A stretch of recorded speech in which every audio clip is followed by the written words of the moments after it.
Iniciamos el recorrido a la ciudad de los Canales, cruzando el Puente de la Constitución. Una estructura de acero, vidrio y piedra de Istria diseñada por Santiago Calatrava. Esta obra representa el acceso contemporáneo a la ciudad histórica, conectando los nudos de transporte moderno con el tejido urbano medieval y renacentista de Venecia.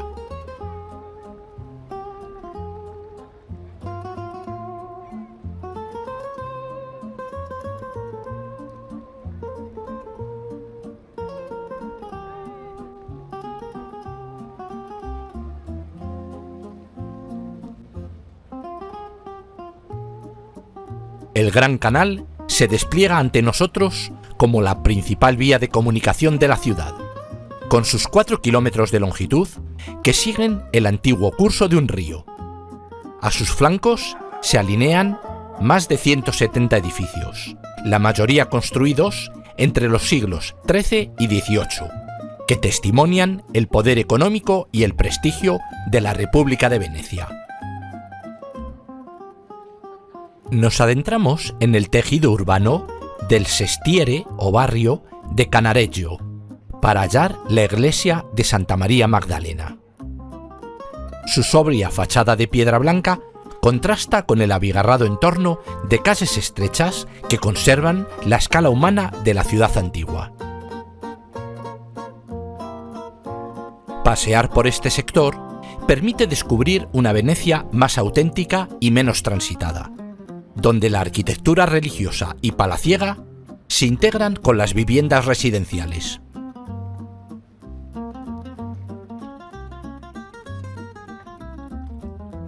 Nos detenemos al borde del Gran Canal para admirar el magnífico palacio Casa de Oro, que revela la máxima expresión del gótico veneciano con su blanca fachada, una deliciosa filigrana de mármol y arcos.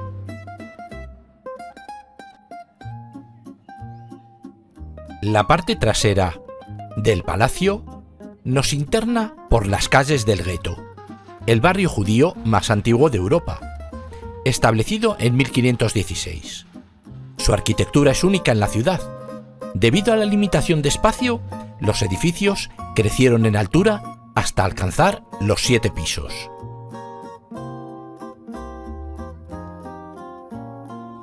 Al alejarnos de las rutas principales, descubrimos una Venecia netamente residencial. En estos canales secundarios, el ritmo de la ciudad se transforma. El eco de los pasos en los estrechos callejones sustituye al bullicio turístico, revelando la esencia de un barrio que aún pertenece a sus habitantes.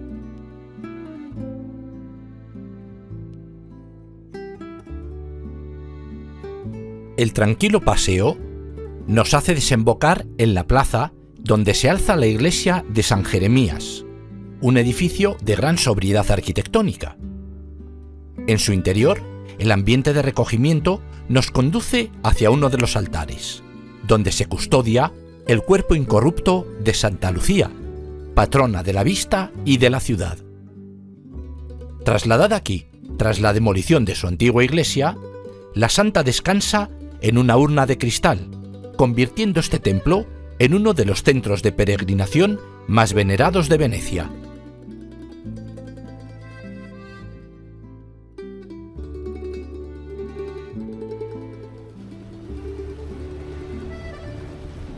Nos dirigimos ahora hacia el sur, al barrio de Dorsoduro, para adentrarnos en una zona donde la escala de la ciudad se amplía. Aquí los canales ganan anchura, permitiendo la coexistencia de servicios de góndolas de lujo y hoteles de gran prestigio, que mantienen viva la exclusividad de la hospitalidad veneciana.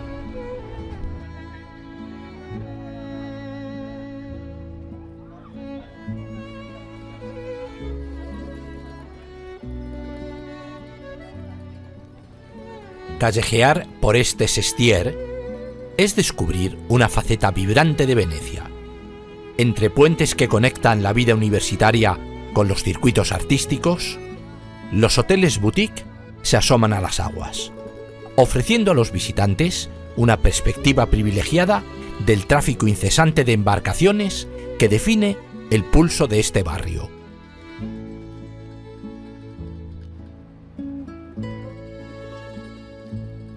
Nuestro camino se adentra en la esencia del urbanismo veneciano, una red donde los artísticos puentes de piedra y forja actúan como únicas costuras de un territorio fragmentado.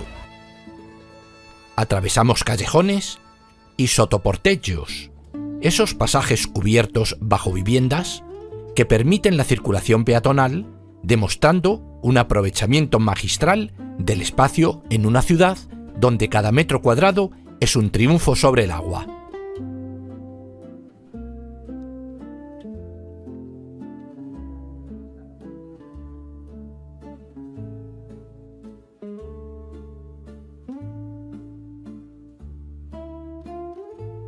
La sobria fachada de la iglesia del Carmelo custodia un interior de gran valor artístico, donde se unen la arquitectura y las artes plásticas.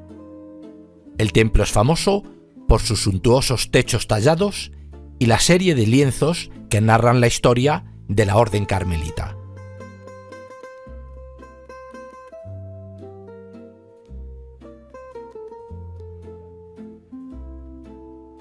Los pozos que hay en todas las plazas o campos frente a las iglesias eran los verdaderos centros de la vida social veneciana, donde los vecinos se reunían cada día. Hoy permanecen como testigos silenciosos de una ingeniería que permitió a una ciudad rodeada de mar no morir de sed. Desde la orilla opuesta contemplamos el sequero, el astillero donde el tiempo parece haberse detenido. Nos acercamos admirados para contemplar un oficio casi extinguido, una disciplina de maestros carpinteros que sin planos ni motores construyen el alma de Venecia, sus góndolas. Es un santuario del trabajo manual, donde cada embarcación nace de una tradición transmitida de generación en generación.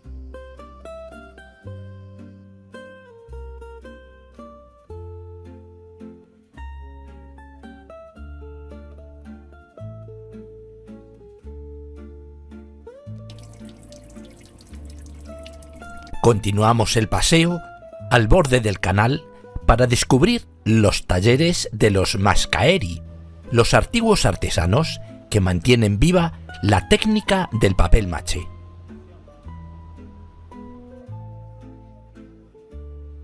Entrar en uno de estos establecimientos es retroceder en el tiempo. El visitante no solo adquiere un objeto de arte, sino que presencia el ritual de la creación de una pieza única. Avanzamos por el canal para admirar la Casa Bembo, un imponente palacio del siglo XV, que destaca por su fachada gótica y amplio jardín.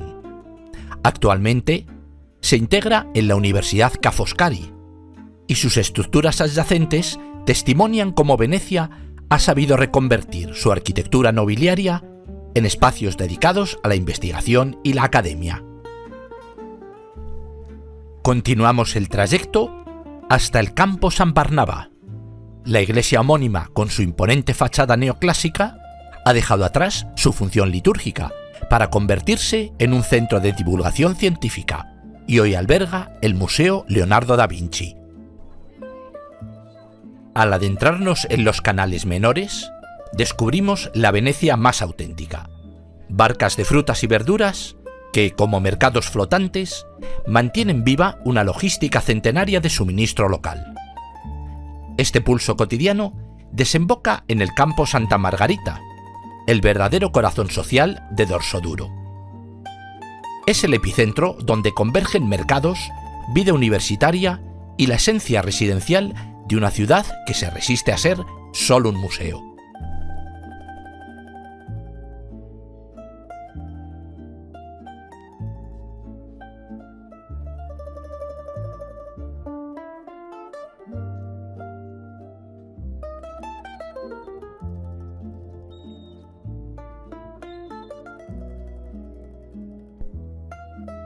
Tras abandonar el refugio de los canales residenciales, y el trazado angosto de sus callejones, la ciudad se abre súbitamente para ofrecernos sus vistas más icónicas. Dejamos atrás la escala íntima de los barrios para desembocar en la amplitud del Gran Canal, donde la perspectiva se ensancha y la arquitectura palaciega recupera su máximo protagonismo. Ante nosotros se alza el puente de Rialto, el más antiguo y célebre de los 4 que cruzan el Gran Canal. Construido a finales del siglo XVI, su estructura de un solo arco de piedra desafió las dudas de la época, demostrando una estabilidad técnica que ha perdurado durante más de 400 años. Su diseño se divide en 3 rampas peatonales, 2 laterales con vistas privilegiadas al canal y una central flanqueada por hileras de tiendas cubiertas por arcadas.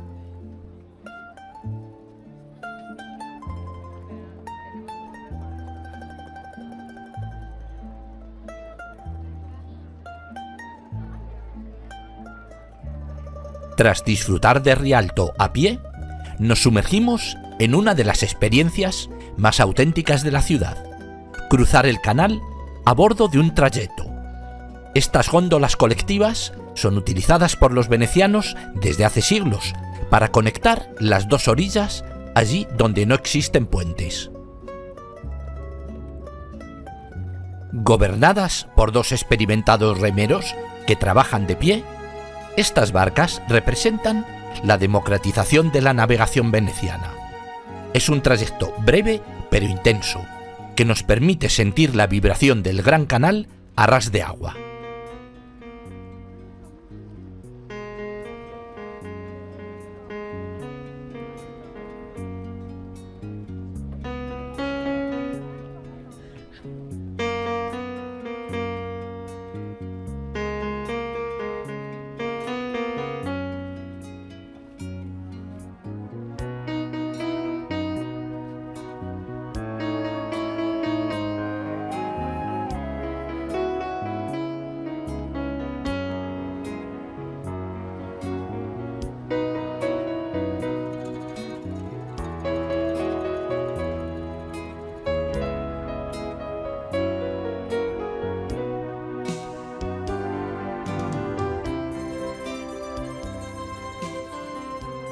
Tras admirar los palacios más representativos del Gran Canal, el Palazzo Franchetti, hoy Galería de Arte, ofrece un ejemplo de los edificios nobles más importantes de la ciudad.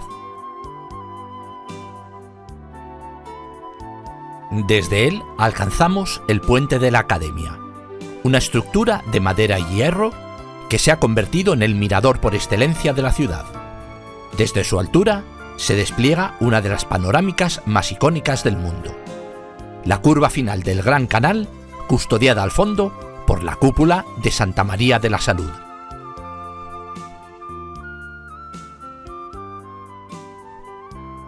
Cruzándolo, nos acercamos al final del Gran Canal, donde se levanta esta iglesia principal, una joya del barroco veneciano, erigida como exvoto tras la peste de 1630.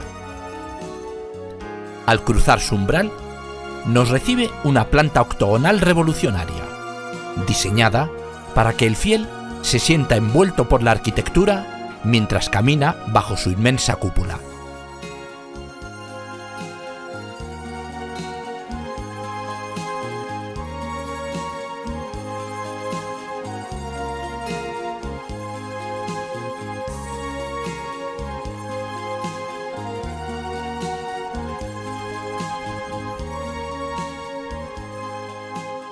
Cae lentamente la tarde y nos dejamos llevar por el borde de los canales que parecen detenidos en el tiempo.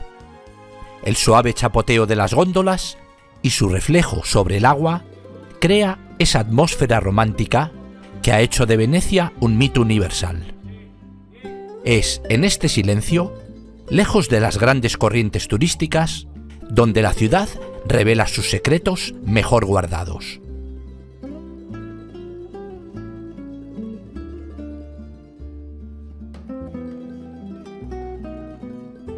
Uno de ellos es el Palazzo Contarini del Bóbolo, Aquí nos sorprende su famosa escalera de caracol, o bóbolo en veneciano, una joya del Renacimiento tardío que se eleva en una elegante torre cilíndrica.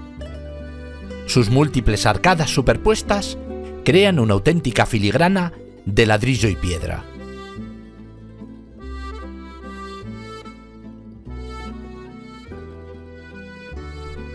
Callejeando alcanzamos el Teatro La Fenice, uno de los templos de ópera más famosos del mundo. Admirar su fachada neoclásica es evocar los grandes estrenos de Verdi y Rossini, que marcaron la historia de la música europea. Fiel a su nombre, este edificio ha renacido de sus cenizas en varias ocasiones tras devastadores incendios, convirtiéndose en el símbolo máximo de la perseverancia cultural veneciana.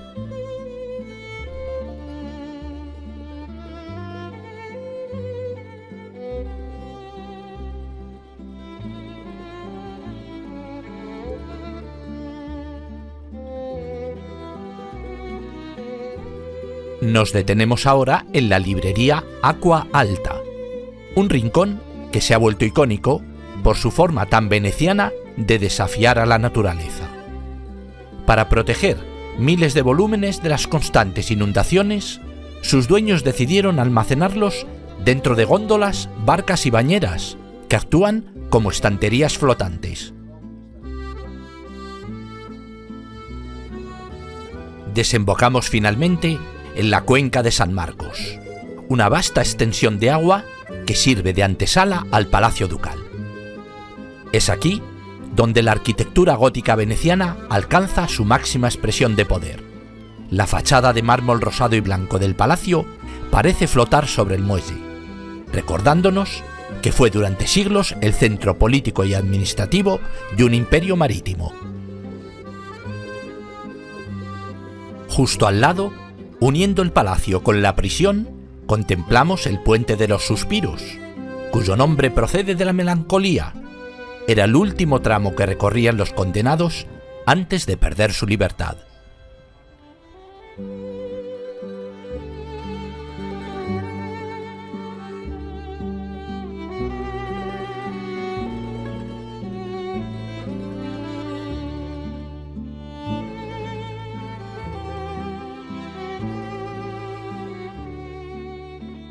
Situados junto a la columna del León Alado, símbolo del poder del Estado, contemplamos una de las transiciones arquitectónicas más impresionantes de Europa.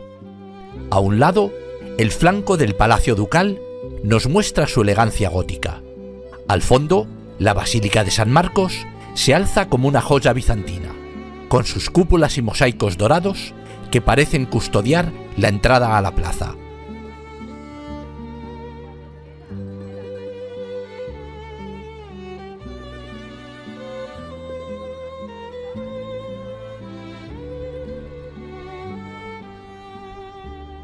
Justo a su lado se yergue el majestuoso campanile, el campanario de la propia basílica, que con sus casi 100 metros de altura preside la plaza.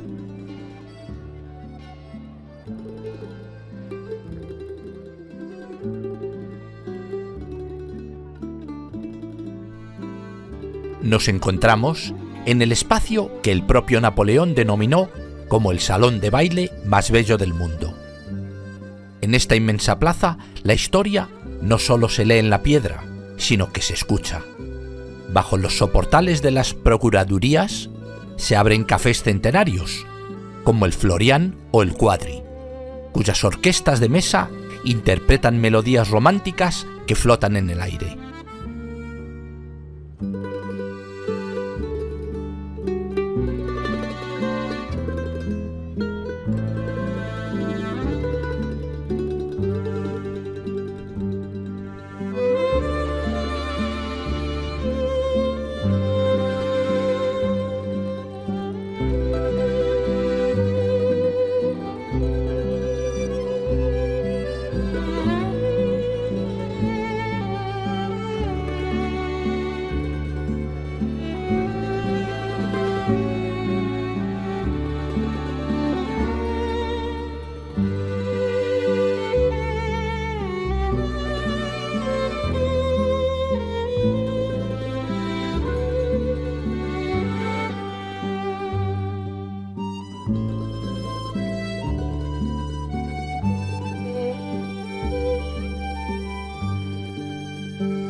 Roma no se visita, se descubre. Desde esta atalaya, el anfiteatro Flavio emerge como el eje de la historia occidental, un coloso de travertino que custodia, desde hace 2 milenios, el pulso inalterable de la ciudad eterna.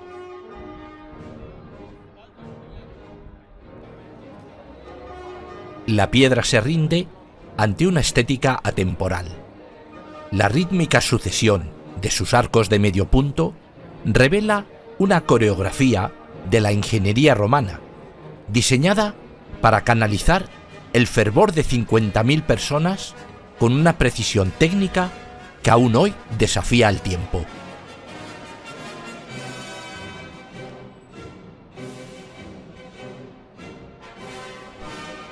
La estructura interna del anfiteatro se revela como un prodigio de funcionalidad y logística. Una red de galerías concéntricas y vomitorios, diseñados para gestionar el flujo humano con eficacia, permitía que miles de ciudadanos alcanzaran sus asientos en cuestión de minutos.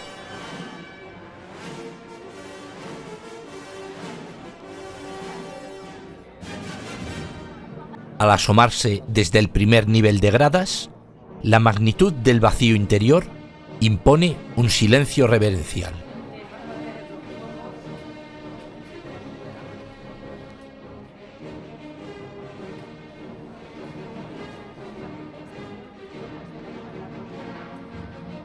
El espacio donde una vez se extendía la arena, hoy deja al descubierto las entrañas del monumento, mostrando la compleja red de muros y pasadizos que sostenían el espectáculo.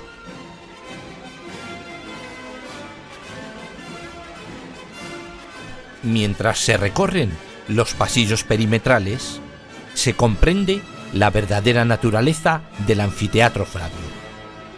Inaugurado en el año 80, este coloso de travertino fue concebido como el mayor escenario de ocio del mundo antiguo. Un regalo de la dinastía Flavia al pueblo de Roma para reafirmar el prestigio del imperio. Bajo la superficie de la arena se extiende el hipogeo, un laberinto de muros y pasadizos que albergaba la maquinaria oculta del espectáculo. Estos pasillos de piedra eran el escenario previo al combate, donde gladiadores y animales aguardaban su turno en la penumbra. Al asomarse por los grandes arcos de la fachada, el horizonte se abre hacia el centro del poder antiguo. Tras dejar atrás la estructura del anfiteatro, el camino nos dirige hacia la base del Monte Palatino. En este trayecto emerge el Arco de Constantino, uno de los monumentos mejor conservados de la ciudad. Erigido en el año 315 para conmemorar la victoria de la batalla del Puente Milvio, este arco de triunfo destaca por su imponente diseño y riqueza.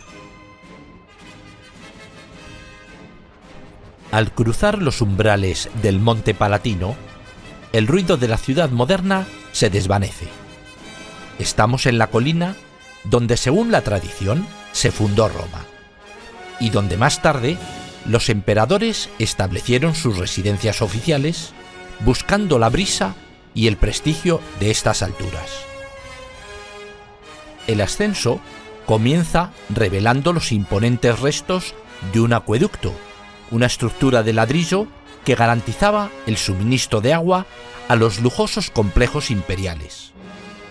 A partir de aquí, el camino serpentea entre pinos y vegetación, ofreciendo un recorrido pausado hacia las ruinas de lo que un día fueron los palacios más fastuosos del mundo antiguo.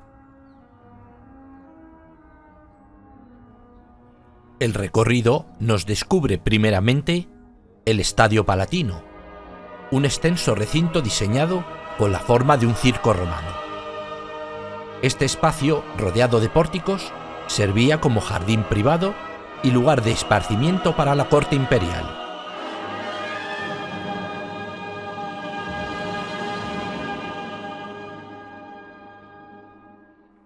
Al atravesar los imponentes muros, nos adentramos en la Domus Flavia, el centro de la vida pública de los emperadores. Cruzar sus estancias es caminar por el esqueleto de un palacio que una vez estuvo revestido de mármoles y fuentes. Cada sala y cada patio interior fueron concebidos para impresionar a los dignatarios, proyectando el poder absoluto de Roma desde la cima de su colina más sagrada. El recorrido nos conduce por los antiguos patios de la residencia imperial, espacios que estuvieron rodeados de columnas y refrescados por el sonido constante de las fuentes. La experiencia alcanza su punto culminante al asomarnos al gran balcón que domina el Circo Máximo. Desde esta altura privilegiada, los soberanos contemplaban las carreras de cuadrigas.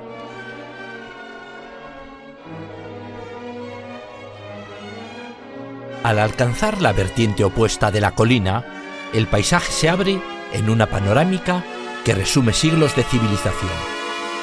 Frente a nosotros emerge el Monte Capitolino, centro religioso y civil de la antigua Roma.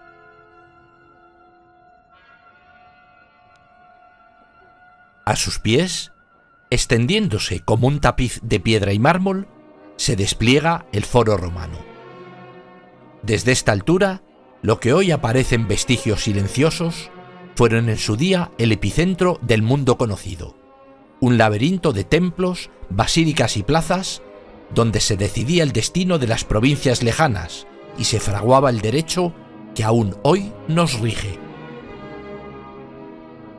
El acceso al foro nos recibe con la majestuosidad del Arco de Tito, erigido para conmemorar las victorias imperiales en Oriente. Bajo nuestros pies, el camino cobra un significado especial al pisar la calzada original. Estas grandes losas de piedra, pulidas por el paso de los siglos, forman parte de la Vía Sacra, arteria principal que conectaba los templos más importantes con el centro de la vida pública. Nos conduce a la imponente Basílica de Magencio, un espacio de dimensiones colosales destinado a la administración de justicia y al comercio.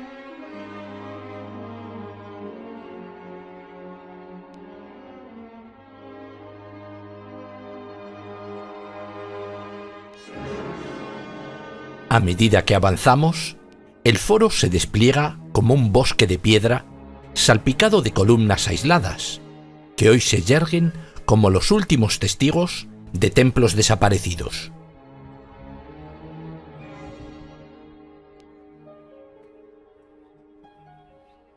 Llegamos a lo que fue el templo y la casa de las Vestales, el hogar de las sacerdotisas encargadas de custodiar el fuego sagrado de Roma. Este complejo, organizado en torno a un elegante patio con estanques, era un remanso de silencio en medio del bullicio político.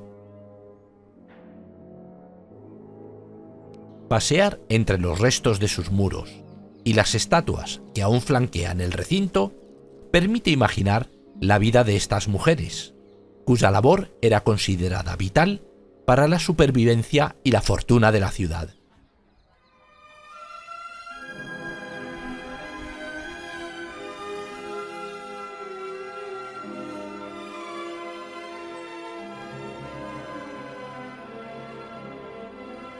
Ante nosotros emerge la imponente fachada del templo de Antonino y Faustina, una estructura que destaca por su extraordinario estado de conservación.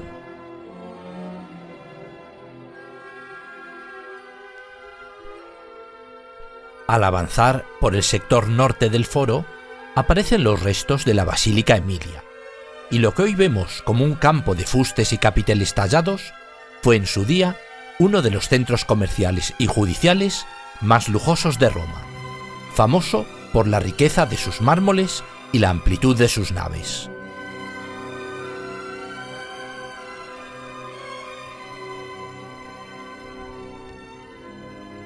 Al final de la Vía Sacra, y tras rodear el arco de Septimio Severo, la vista se encuentra con las 8 columnas de granito que conforman los restos del templo de Saturno, uno de los lugares más antiguos y venerados de la ciudad.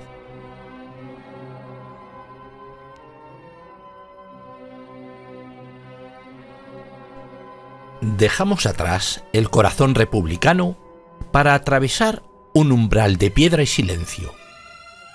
Este paso subterráneo, que discurre bajo la moderna vía de los foros imperiales, conecta 2 áreas de gloria. Al emerger, la luz nos devuelve a una escala monumental, el Foro de Trajano. Estamos ante la última y más ambiciosa de las plazas imperiales. Si el foro era el escenario del poder, esto que vemos es el latido de la vida real. Bienvenidos al primer centro comercial de la historia, el mercado de Trajano.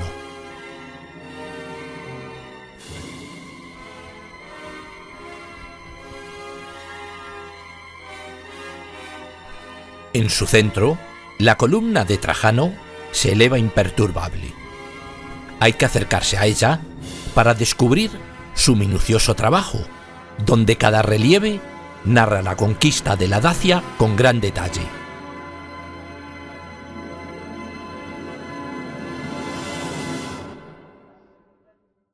A un costado de este camino legendario, conocido como la Vía Apia, oculta tras una fachada de sobria elegancia, se halla la Domus y el sepulcro de los Escipiones. Es el manifiesto en piedra de una de las familias más poderosas de Roma, los vencedores de Cartago.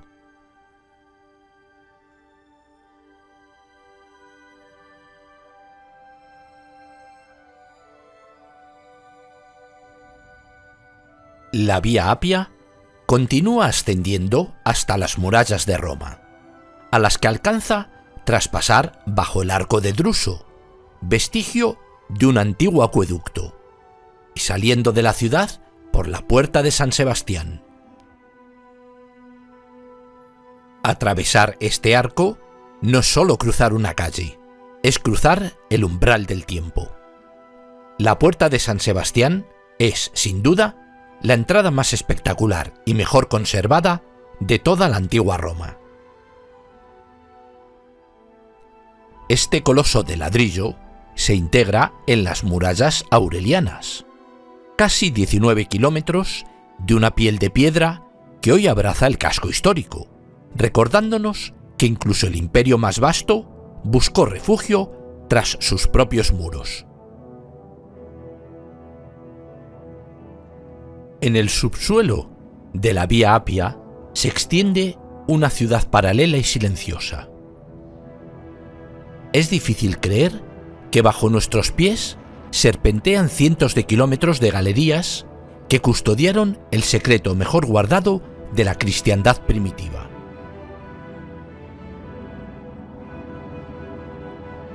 Nos referimos a las impresionantes catacumbas excavadas durante los primeros años del cristianismo en el subsuelo romano. No se trata de escondites, sino de vastas necrópolis talladas en la dócil roca volcánica. Una red colosal de galerías que nacieron de la necesidad de espacio y del profundo respeto por el reposo eterno. Estamos ante el complejo funerario más extenso y antiguo de Roma. 15 kilómetros de galerías que guardan como un tesoro celosamente custodiado los frescos que dieron origen al arte cristiano occidental. Las catacumbas de Domitila, a diferencia de otros núcleos, nacen en los terrenos de la nobleza flavia, una simbiosis entre el privilegio aristocrático y la devoción incipiente. Aquí encontramos un lugar único en el mundo, una basílica de 3 naves construida enteramente bajo el nivel del suelo. Al internarnos en esta red infinita de pasillos, la mirada se cruza con una excepcional colección de frescos y una abrumadora densidad de nichos tallados en la roca volcánica, como una colmena eterna.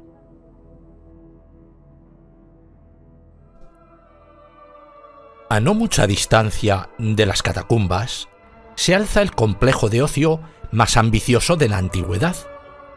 No eran solo baños, eran centros de cultura, deporte y lujo extremo. Nos hallamos ante el enorme lienzo exterior de las termas de Caracalla, que aun despojado de sus mármoles, impone una escala catedralicia. Este gigante de ladrillo y hormigón es el esqueleto de lo que fue un palacio de luz y agua.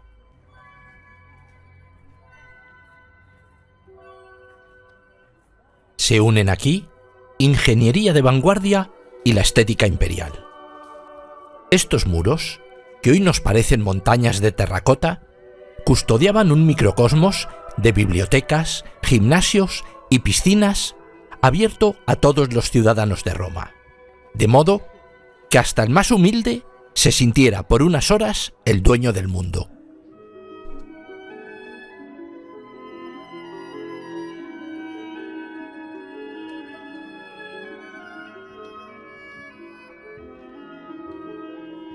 Entrar en el recinto principal es perder la noción de la proporción. Lo que hoy vemos como desnudas bóvedas de hormigón estuvo cubierto por toneladas de mármol de colores, estucos dorados y mosaicos que narraban la gloria de los dioses.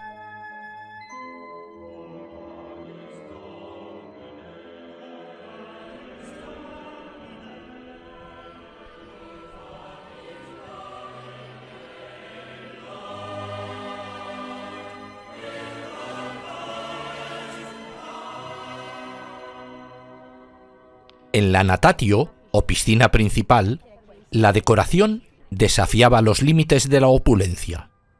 Enormes columnas adosadas a las paredes fragmentaban la verticalidad del muro, mientras que estatuas en varios niveles, dispuestas en nichos decorados, vigilaban el descanso de los bañistas.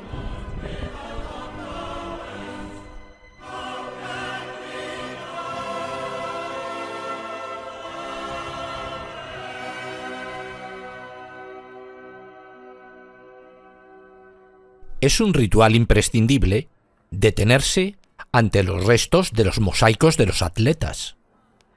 Observar la musculatura grabada en la piedra es entender que aquí el cuidado del cuerpo era una religión civil, una experiencia única de bienestar que definía la identidad romana.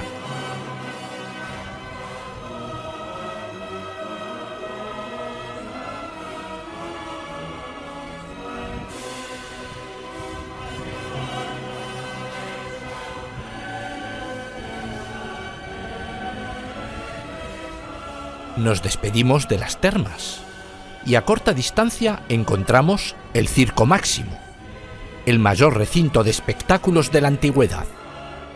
250.000 personas gritando al unísono en este valle, mientras los carros se juegan la vida en cada curva. Es el lugar donde nació la pasión por las grandes masas.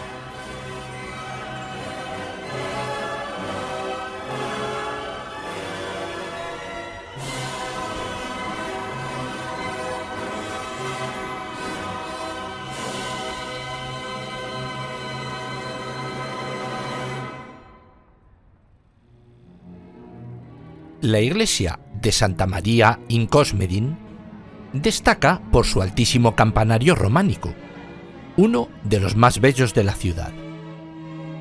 En su pórtico se custodia la famosa máscara de mármol que, según la leyenda, muerde la mano de quien falta a la verdad.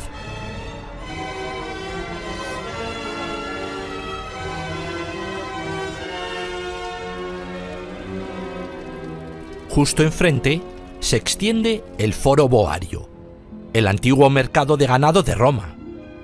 Es un espacio que nos habla de los orígenes comerciales de la ciudad, donde aún se conservan templos en un estado envidiable. El templo circular de Hércules es el edificio de mármol más antiguo que se conserva en Roma. A su lado, el templo de Portuno con su planta rectangular clásica, nos muestra la elegancia de los antiguos santuarios portuarios.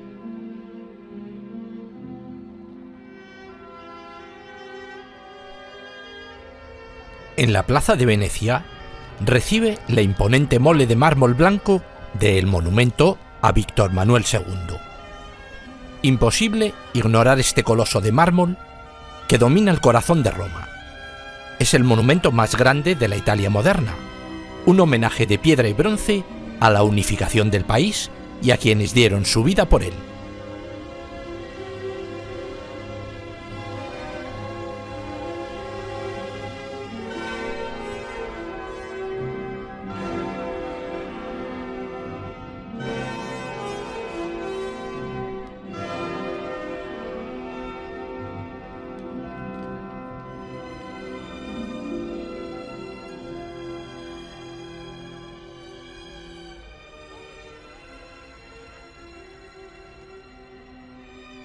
El anochecer le sienta especialmente bien al Teatro de Marcelo. Cuando la luz del día se retira, las sombras proyectadas sobre sus arcadas resaltan la profundidad de su historia.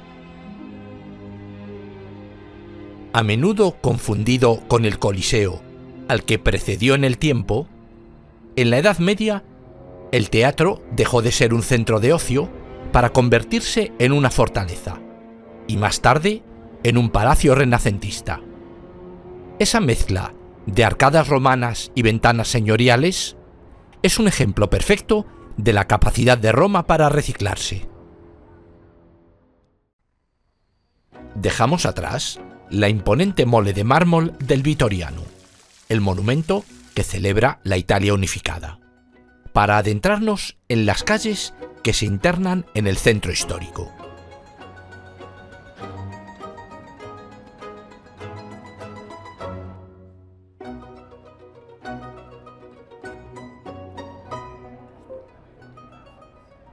Avanzamos por la vía del plebiscito, flanqueada por palacios que custodian siglos de intrigas nobiliarias, hasta desembocar en la Plaza Navona. Cualquier viajero que camine por la Plaza Navona está, en realidad, recorriendo la historia sobre la arena de un antiguo circo romano. Su característica forma elíptica no es casualidad, sigue fielmente el perímetro del estadio de Domiciano. Hoy, esa brutalidad clásica se ha transformado en la máxima expresión del barroco. Este escenario es una coreografía de fachadas cóncavas y palacios aristocráticos que parecen abrazar al visitante. En el corazón de la plaza, el agua y el mármol se funden en una obra que cambió para siempre el concepto de escultura pública, la Fuente de los Cuatro Ríos. Bernini diseñó este monumento no solo como un soporte para el imponente obelisco egipcio, sino como una declaración de poder universal de la Iglesia. Sobre una gruta de travertino, Bernini esculpe la geografía del mundo conocido en el siglo XVII. 4 gigantes personifican los grandes ríos: el Danubio, el Ganges, el Nilo y el Río de la Plata. Frente a la danza de piedra de la fuente se alza la respuesta del gran rival del escultor, Francesco Borromini, la iglesia de Santa Inés en Agón. Al cruzar el umbral, la amplitud sobrecoge. Su planta de cruz griega eleva nuestra mirada hacia la gloria de la cúpula, donde el mármol, el oro y los frescos crean una atmósfera de riqueza deslumbrante.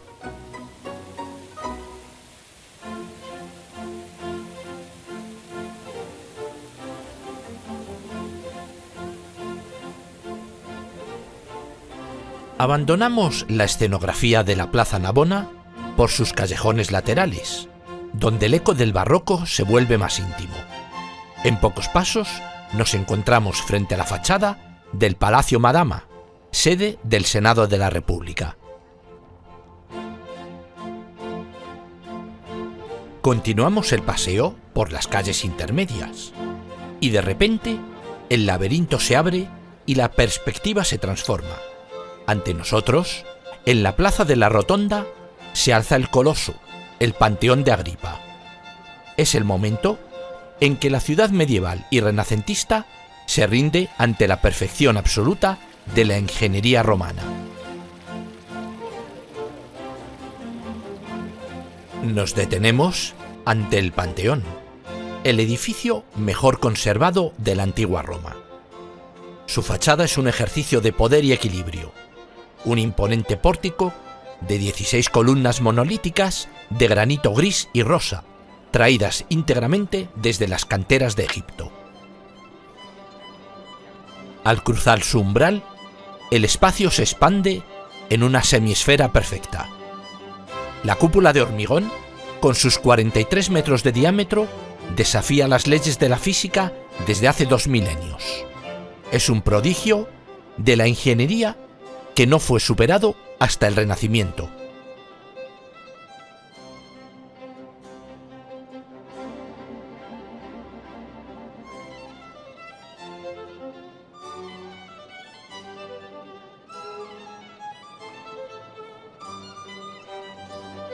Bajo nuestros pies, los pavimentos de mármoles polícromos originales, traídos de todos los rincones del mundo antiguo, dibujan un damero que aún hoy brilla con la misma intensidad.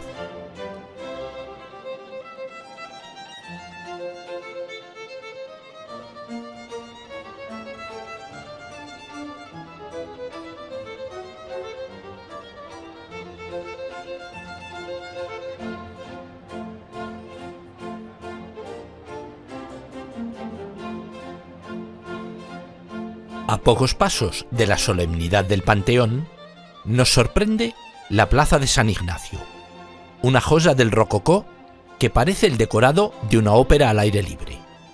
Sus edificios curvados, conocidos como los burós, se diseñaron en el siglo XVIII con una armonía teatral única.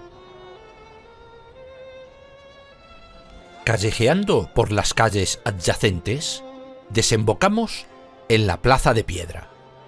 Y allí encontramos una de las simbiosis más impactantes de la ciudad.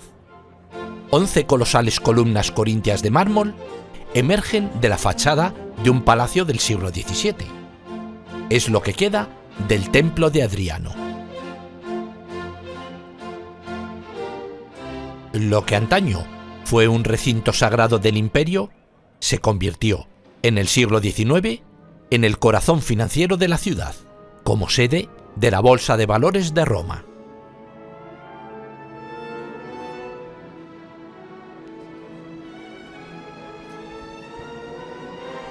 Al doblar la última esquina, el murmullo se convierte en rugido. Ante nosotros se despliega la Fontana de Trevi, una obra maestra donde la arquitectura de Nicola Salvi se funde con la fachada del Palacio Poli, para crear un escenario teatral sin precedentes.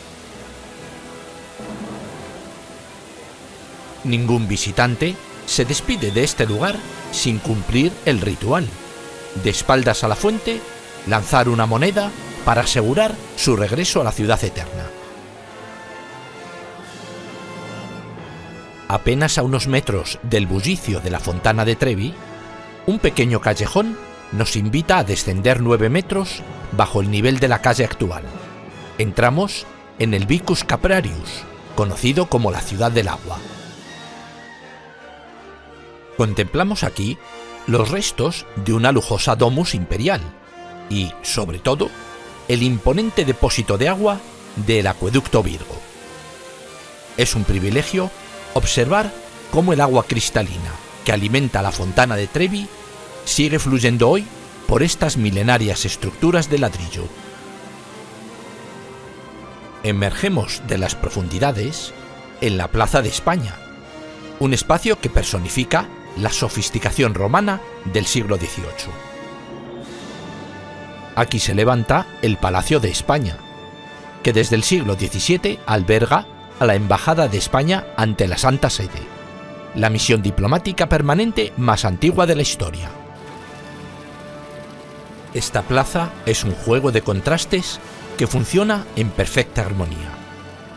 En su base, la fuente de la Barcaza, del maestro Bernini, nos recibe casi a nivel de suelo. Desde este punto, la mirada sube de forma natural por la escalinata de la Trinidad del Monte.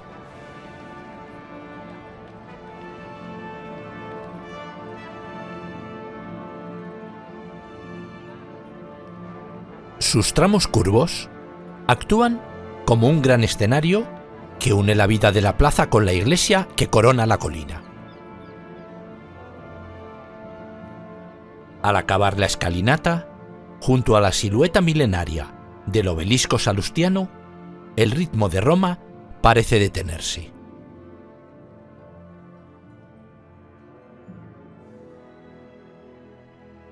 Al caer la tarde, el cielo se tiñe de un ocre profundo y la luz del ocaso recorta nítida en el horizonte la majestuosa cúpula de San Pedro.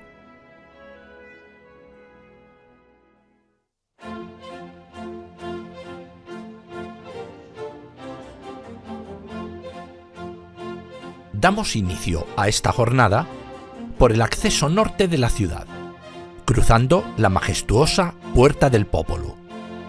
Durante siglos, este fue el umbral que daba la bienvenida a peregrinos, reyes y artistas que llegaban a Roma por la Vía Flaminia.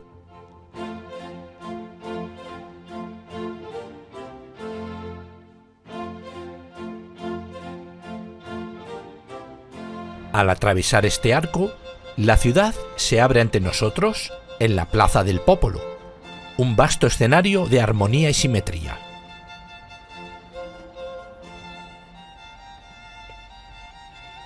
Ascendemos ahora por las rampas que serpentean hacia la terraza de Pincio. Al llegar al mirador, la Plaza del Popolo se despliega ante nosotros como un inmenso grabado vivo. En su centro, el obelisco flaminio, traído de Egipto por el propio Augusto, se alza como un faro de piedra que nos recuerda que aquí cada rincón es una capa de historia acumulada.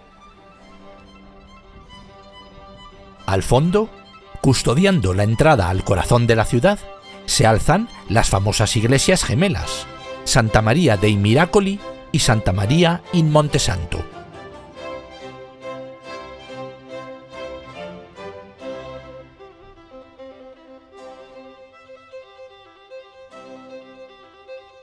Dejamos atrás la simetría de la plaza y descendemos por las calles del Tridente hacia la ribera del Tíber. Allí, protegida por una vanguardista estructura de cristal y acero, se encuentra una de las reliquias más sagradas del imperio, el Ara Pacis. Este altar de la paz celebra la prosperidad y la estabilidad del mundo romano bajo el mandato de Augusto.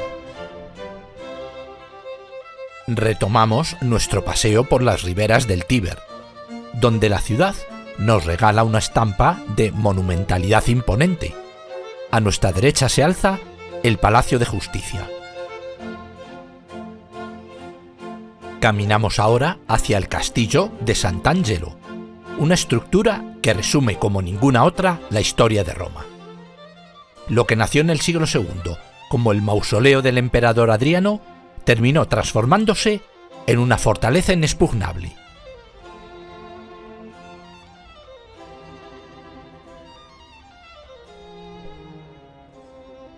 Convertida posteriormente en refugio de papas, ver su silueta circular recortada contra el cielo mientras nos acercamos por el Puente de los Ángeles es contemplar una fortaleza que ha visto pasar 2 milenios de historia.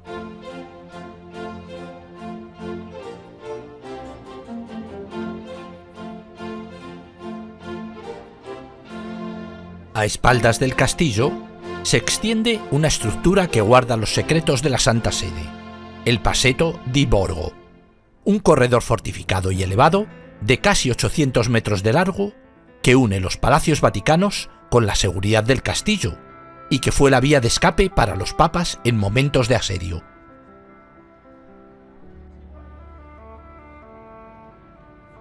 Caminamos ahora por la Vía de la Conciliación, una imponente avenida que sirve de antesala al corazón del mundo católico. Una línea recta de medio kilómetro que nos guía sin interrupciones hacia la cúpula de Miguel Ángel.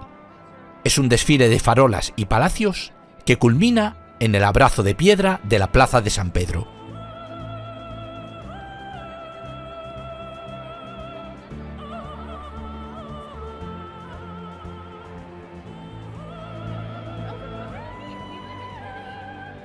Al cruzar el umbral de la columnata, las dimensiones de la plaza nos sobrecogen. Bernini concibió este inmenso óvalo con un simbolismo rotundo. Las 4 filas de columnas monumentales se despliegan como los brazos abiertos de la Iglesia, dispuestos a recibir a la cristiandad y a la humanidad entera en un abrazo eterno.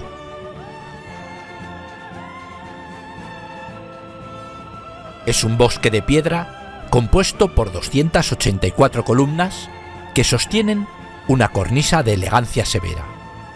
Hacia arriba encontramos un ejército celestial, 140 estatuas de santos y mártires que desde lo alto de la columnata parecen asomarse al vacío para custodiar a la multitud.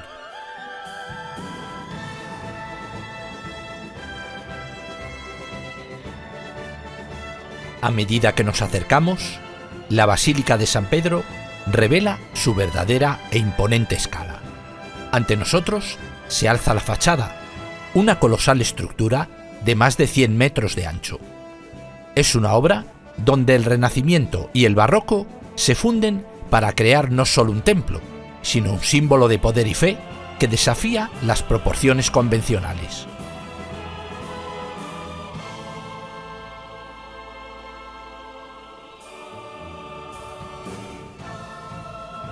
Dejamos atrás la columnata para bordear las murallas que protegen la Ciudad del Vaticano.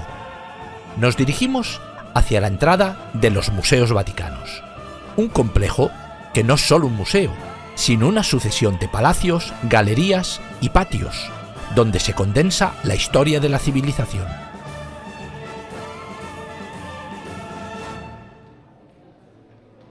Atravesar sus puertas es iniciar un viaje que abarca milenios, desde la estatuaria clásica de Egipto y Grecia hasta las cumbres del Renacimiento.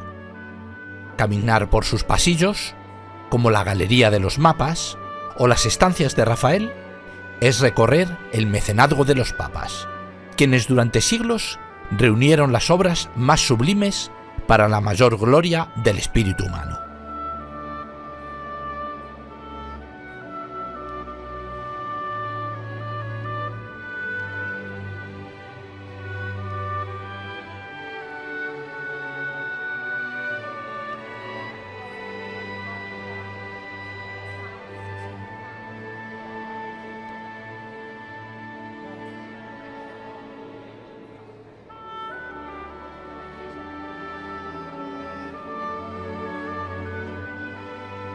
Avanzamos por la Galería de los Candelabros y la de los Tapices, donde el hilo y la seda parecen cobrar vida bajo una luz tenue. Pero el espacio se transforma al entrar en la Galería de los Mapas. Bajo un techo de oro que parece desprender su propia luz, 40 frescos nos muestran la Italia del siglo XVI con una precisión poética, convirtiendo el pasillo en un túnel de historia y resplandor.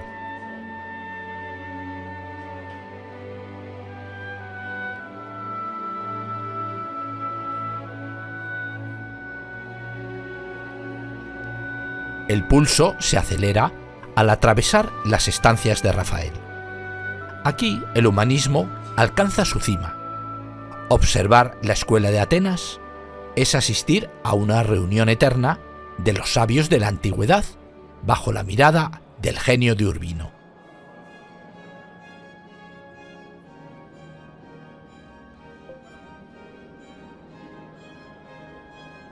Sin embargo, todo este despliegue de mármol, seda y color es, en realidad, un largo prólogo. Cada sala que dejamos atrás nos prepara psicológicamente para el silencio que está por venir. Al final de este laberinto de genio humano, unas pequeñas escaleras nos conducen hacia una puerta estrecha. Al cruzarla, el ruido del mundo se apaga y el cielo se abre sobre nuestras cabezas. Hemos llegado a la Capilla Sixtina.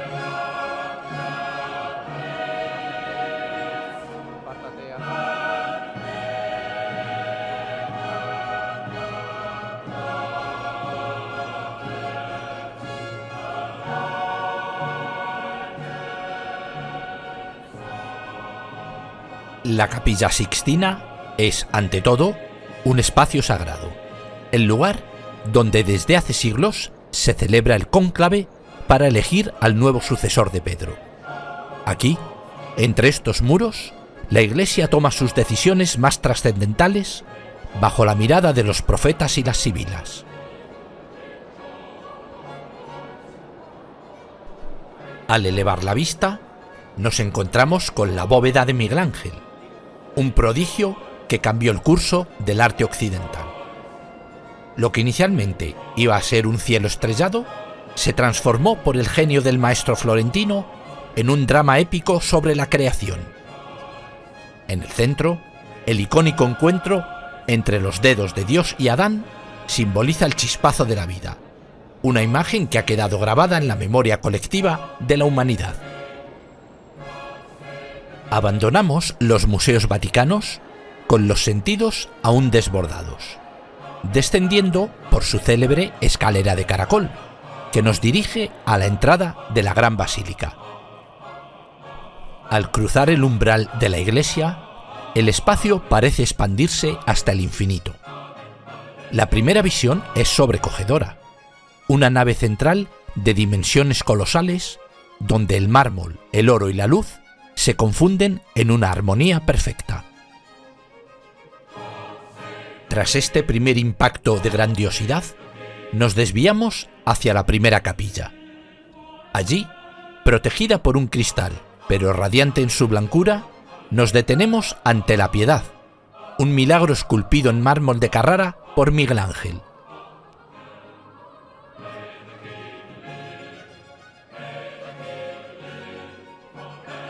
Avanzamos ahora por la nave central, donde cada paso nos revela la magnitud de un espacio sin comparación.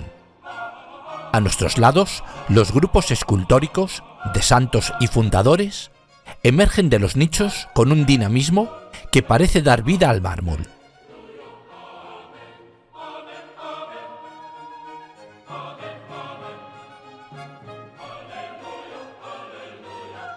Al llegar al crucero, el espacio se abre verticalmente en una ascensión infinita. Elevamos la vista hacia la cúpula de Miguel Ángel, que parece flotar sobre nosotros como una corona decorada con mosaicos que narran la gloria celestial sobre el impresionante baldaquino de bronce diseñado por Bernini que cubre el altar mayor.